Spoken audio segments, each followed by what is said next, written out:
We have already learned the pendulum for the modern style of 360, which is very arm dominant, where the torso stays largely still, which is great for lightweight mace and flows. It works.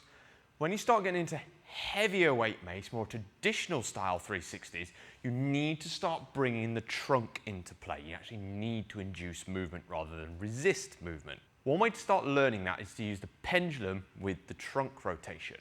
So we'd get into the pendulum like we've done before. You can either drop in, or we can go on the shoulder, lift the arms, sink the hands. This time, rather than using the wrists to induce the movement, you're going to twist your belly button to one side, and you'll notice the mace head will flick out. Then, once you're on one side, twist the other way, the mace head will flick. Then twist and twist and twist. Now at first, the mace will begin to flick out as it flicks off the body. I'm exaggerating it here. Use your wrists to control the angle of that mace whilst the torso develops the momentum. Build that one up. It'll be frustrating to start with. Eventually it will click.